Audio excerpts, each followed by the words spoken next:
பிரியமானவர்களே, இயேசு கிறிஸ்துவின் நாமத்தில் உங்களை வாழ்த்துகிறேன். எப்படி இருக்கீங்க? நல்லா இருக்கீங்களா? இந்த காலை பொழுது எப்படி இருக்குது? சந்தோஷமா இருக்கிறா? மன ரம்யமா இருக்கிறா? இந்த இடம் பாத்தீங்களா? ரொம்ப மன ரம்யமான ஒரு இடம். இது எங்க நீ பாக்குறீங்களா? மியான்மர் தேசம் இருக்குல்ல, பர்மா தேசம், அதனுடைய ஒரு பெரிய ஆறு ஓடுகிறது. அது யாங்கோன் நதி அப்படின்னு சொல்றாங்க. அந்த நதி கரையில இருந்து கொண்டு உங்களோட பேசுகிறேன். இந்த பெரிய நதியை பாக்குறீங்க, கொஞ்ச தூரம் போன அது கடல்ல கலக்குது. இங்க இருந்து பார்த்தாலே தெரியுது. ரொம்ப அழகான ஒரு இடம். இந்த இடத்துல இருந்து உங்களோடு பேசுவது எனக்கு அதிக சந்தோஷம். மியான்மர் தேசம் ரொம்ப அழகான ஆசீர்வாதமான தேசமா இருக்குது. ஆனா ஜனங்கள் தான் பாவம், பலவிதமான சிரமங்களை சந்திக்கிறாங்க.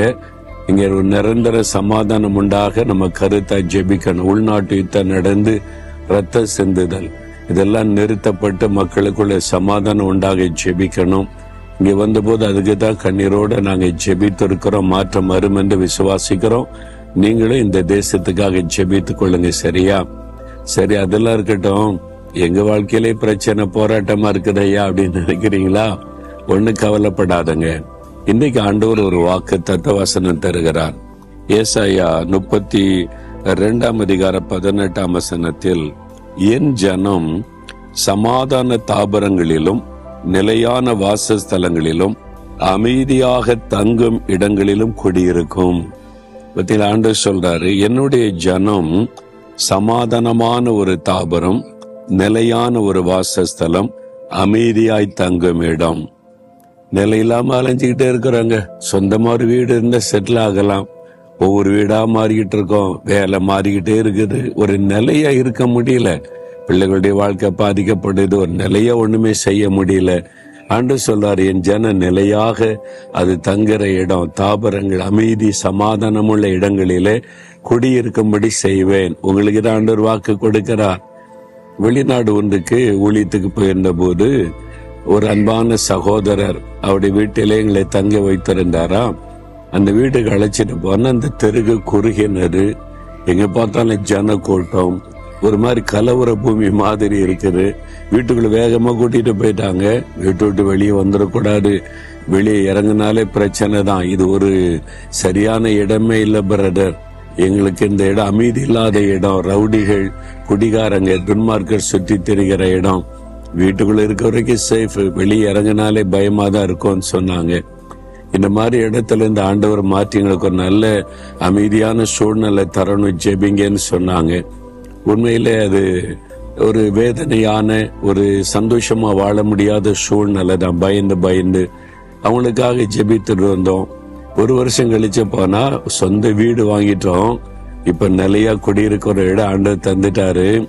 அந்த இடத்தை கூட்டு போனா ரொம்ப அமைதியா இருக்கு. ரோடு பெருசா இருக்குது, நல்ல மரங்கள் இருக்குது, செடிகள் இருக்குது. வீட்டுக்கு வெளியில ஒரு அமைதியான சூழ்நிலை.